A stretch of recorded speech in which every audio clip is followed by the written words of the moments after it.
Assalamualaikum warahmatullahi wabarakatuh. Halo semuanya. Di sini saya Siti Hanawiyah dengan NPM 19 14 13 10 55 akan menjelaskan tentang analisis usaha tani timun suri di Desa Kualas Kampung, Kabupaten Lampung Selatan. Ya, jadi latar belakangnya usaha tani ini merupakan ilmu yang mempelajari bagaimana mengalokasikan sumber daya terkait dengan lahan, tenaga kerja, modal, dan manajemen yang dimiliki petani untuk memperoleh keuntungan yang maksimal. Nah, kegiatan usaha tani ini bisa dijalankan baik secara perorangan atau secara berkelompok, dari skala kecil hingga besar. Nah, kegiatan usaha tani ini meliputi usaha dalam bidang budidaya tanaman, usaha perkebunan, usaha perikanan, serta usaha dalam bidang peternakan. Jadi pembangunan pada sektor pertanian ini memiliki peran yang sangat penting pada perekonomian sosial. Kenapa? Karena sektor pertanian ini memiliki sumbangsih yang cukup besar pada pendapatan nasional. Bahkan sektor ini mampu bertahan di kala terjadi hambatan seperti adanya wabah virus corona seperti saat ini.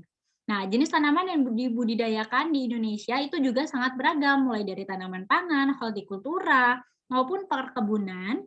Salah satu jenis tanaman hortikultura yang cukup banyak dibudidayakan di Desa Kuala Sampung ialah timun suri. Nah, timun suri ini merupakan buah yang selalu menjadi primadona saat bulan Ramadan. Nah, untuk tujuan penelitian itu ada tiga. Yang pertama yaitu mengetahui total biaya dan penerimaan rata-rata pada petani timun suri di Desa Kuala Kampung, Kabupaten Lampung Selatan. Kedua, mengetahui apakah usaha tani timun suri yang dijalankan itu menguntungkan dan berapa keuntungannya. Lalu yang ketiga, mengetahui resiko usaha tani timun suri yang diterima petani di Desa Kuala Kampung, Kabupaten Lampung Selatan.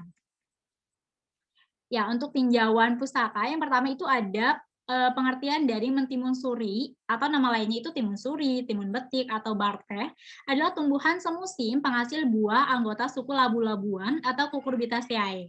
Nah, mentimun suri atau bonteng suri ini punya ukuran buah yang besar sekali, bentuknya lonjong, harum, dan rasanya empuk.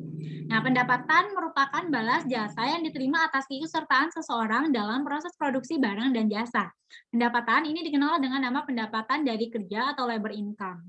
Namun dalam usaha tani, pendapatan atau penerimaan ini merupakan perkalian antara produksi fisik dengan harga jual atau harga produksi menurut Sukirno 2002. Untuk lanjutannya, yaitu kegiatan pada sektor pertanian ini menyangkut proses produksi. Pasti akan selalu dihadapkan dengan adanya resiko atau risk dan ketidakpastian atau uncertainty. Nah, risiko adalah peluang terjadinya kemungkinan merugi dapat diketahui terlebih dahulu. Sedangkan ketidakpastian adalah sesuatu yang tidak bisa diramalkan sebelumnya. Dengan kata lain, peluang terjadinya merugi itu belum diketahui sebelumnya. Nah, sumber ketidakpastian yang penting di sektor pertanian itu ada fluktuasi hasil pertanian dan fluktuasi harga. Selanjutnya adalah metode penelitian. Jadi penelitian di Desa Kuala Kampung, Kecamatan Seragi, Kabupaten Lampung Selatan, itu pengumpulan sampelnya itu dilakukan dengan metode survei dan wawancara langsung di lapangan. Nah, metode penelitian yang dilakukan itu dengan cara wawancara, yaitu bertanya langsung kepada petani berdasarkan kuesioner dan untuk menambah referensi melakukan studi pustaka. Untuk gambaran umum lokasi, jadi Desa Kuala Kampung ini terletak di Kecamatan Seragi dengan memiliki luas wilayah itu 631,65 hektar. Secara geografis, Desa Kuala Kampung itu terletak pada ketinggian kurang lebih 550 di atas permukaan laut. Nah, berdasarkan Smith and Ferguson, iklim Kecamatan Seragi ini terbentuk dalam kategori iklim B yang dicirikan oleh bulan basah selama 6 bulan, yaitu pada bulan Desember sampai Juni. Secara umum rata-rata di Kecamatan Seragi ini berkisar suhunya antara 22 sampai 33 derajat Celcius dengan curah hujan rata-rata per tahun berkisar 2.000 sampai 2.500 mm. Nah, jumlah penduduk yang ada di Kecamatan Seragi, Kabupaten Lampung Selatan ini berjumlah 31.203 jiwa, di mana terdiri dari laki-laki sebanyak 15.906 jiwa, perempuan sebanyak 15.097 jiwa, dan jumlah kepala keluarganya itu sebanyak 8.874 jiwa. Nah, persentase sebaran penduduk Kecamatan Seragi ini paling banyak pada rentang usia 0 sampai 19 tahun, yaitu sebanyak 39,65%. Pertanian di Desa Kuala Kampung, Kecamatan Seragi ini terbagi menjadi dua bagian, yaitu lahan basah dan lahan kering. Dan tanaman yang dibudidayakan umumnya yaitu tanaman pangan dan hortikultura. Selanjutnya yaitu hasil pengamatan dan pembahasan. Jadi petani responden itu ada 4, ada Bapak Darto, ada Bapak Tarsino, Ibu Rastini, dan Ibu Warsini. Untuk umur, seluruh responden ini termasuk dalam rentang usia produktif, yaitu 15 sampai 65 tahun. Untuk pendidikan, 3 diantaranya lulusan SD dan satu lainnya lulusan SMP. Dan tanggungan keluarga, ada satu responden berjumlah 2 orang dan 2 orang lainnya masing-masing itu berjumlah 2 dan 3 orang. Dan untuk pengalaman usaha tani itu bervariasi ya, mulai dari 4 sampai 12 tahun. Dengan pekerjaan sampingan, 3 responden itu memiliki pekerjaan sampingan dan satunya tidak. Lalu luas lahan pertanian itu rata-rata sebesar 0,2 hektar. Dan status kepemilikan lahan seluruhnya itu milik sendiri dengan sumber modal yang digunakan juga modal sendiri. Nah, keragaan usaha tani Timun Suri. Jadi pola tanam timun suri yang dilakukan di Desa Kualas Kampung ini terdiri dari satu musim tanam setiap tahunnya, yaitu menjelang bulan puasa. Kenapa? Karena pada saat itu timun suri itu sangat dicari oleh konsumen. Dengan teknik usaha taninya itu ada persiapan lahan, pembibitan, penanaman, perawatan, dan pemanenan. Sebenarnya sama ya kayak jenis tanaman hortikultura lainnya. Dan untuk dari masa panen sampai dari mulai masa penanaman sampai panen itu memakan waktu 3 bulan. Selanjutnya yaitu penggunaan faktor produksi dan biaya produksi. Jadi benih yang digunakan seluruh petani responden itu berasal dari membeli di toko pertanian. Dengan rata-rata pembelian berjumlah 4,5 picis, di mana satu picisnya berisi 50 bulir dengan harga rata-rata yaitu 16.500. Nah, pupuk yang digunakan juga bermacam-macam. Ada pupuk kandang, KCL, SP36, dan Mutiara dengan biaya rata-rata pembelian pupuk sebesar 441.250 rupiah, dan untuk pestisida yang digunakan itu juga beragam mulai dari Matador, Ganda Silbua, dan Demolis dengan biaya rata-rata pembelian pestisida sebesar 153.500 rupiah. Dan untuk tenaga kerja yang digunakan ini mayoritas TKDK ya, karena kan luas wilayahnya sempit. Dengan biaya rata-rata itu sebesar 997.500 rupiah, dan untuk TKLK-nya dengan biaya rata-rata 145.000 rupiah.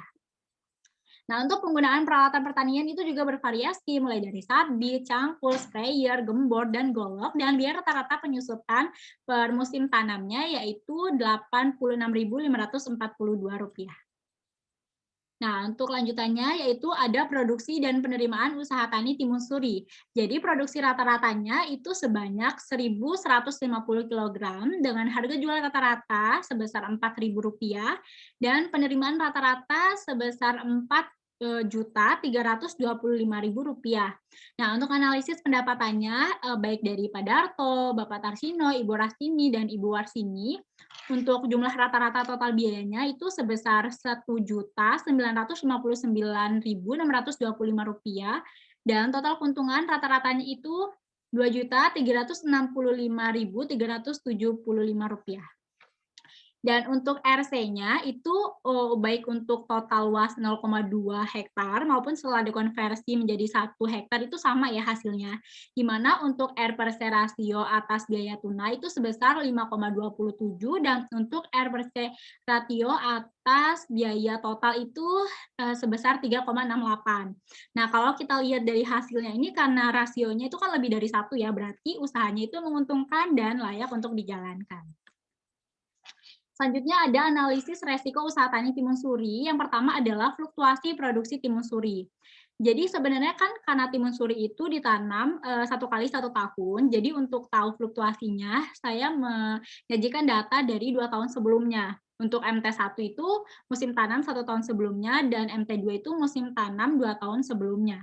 Dan kalau kita lihat dari gambar ini ya, bisa terlihat bahwa untuk musim tanam 2 tahun sebelumnya itu sebanyak 958 kg, sedangkan untuk 1 tahun sebelumnya 1.125 kg, dan untuk musim tanam sekarang itu sebanyak 1.150 kg. Dan untuk fluktuasi harga timun suri, di sini juga dapat dilihat untuk musim tanam 2 tahun sebelumnya itu sebesar Rp3.125.000, dan untuk musim tanam sebelumnya 1 tahun sebelumnya itu ada Rp3.700, dan untuk musim tanam sekarang sebesar Rp4.000. Ya, jadi untuk, lanjutannya itu ada resiko harga sama resiko produksi.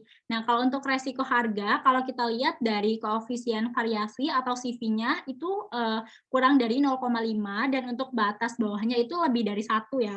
Jadi dapat disimpulkan bahwa, resiko harga dalam usaha tani timun suri ini tuh sangat minim, dan untuk resiko produksinya sendiri, untuk koefisien variasinya ini kan, kurang dari 0,5 dan untuk batas bawahnya juga lebih dari 1. Jadi bisa disimpulkan bahwa, produksinya ini tetap menguntungkan bagaimanapun resikonya. Dan untuk resiko pendapatan, jadi petani dalam berusaha tani pasti tujuannya untuk memaksimalkan pendapatan. Jadi pendapatan ini kan merupakan nilai yang diperoleh petani yang dikurangi dengan biaya usaha taninya. Nah, resiko pendapatan ini perlu diketahui petani dalam menentukan keputusan untuk melakukan suatu usaha tani. Nah, di sini bisa dilihat ya dari, tabel grafik di atas, jadi untuk musim tanam 2 tahun sebelumnya itu sebesar Rp922.875.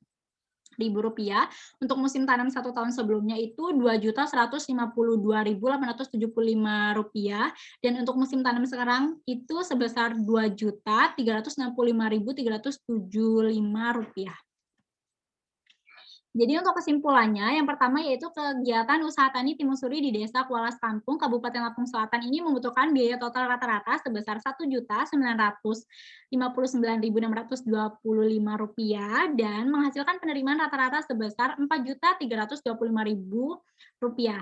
Nah, kegiatan usaha tani timun suri ini dia menguntungkan dengan keuntungan rata-rata itu sebesar Rp2.365.375.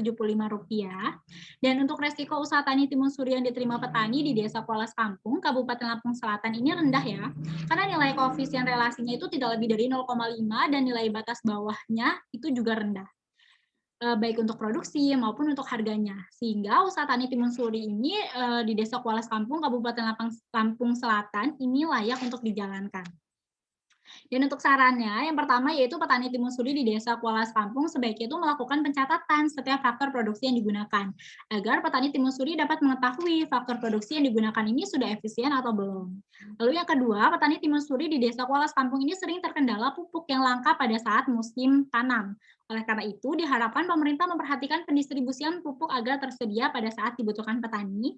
Dan yang ketiga, pemerintah sebaiknya memberikan bantuan ataupun edukasi untuk menangani hama utama yang menyerang tanaman timun suri, yaitu berupa kutu kuya atau biasa dikenal dengan nama oteng-oteng. Baiklah, cukup sekian yang dapat saya sampaikan. Apabila ada kurangnya, saya mohon maaf. Wassalamualaikum warahmatullahi wabarakatuh. Terima kasih.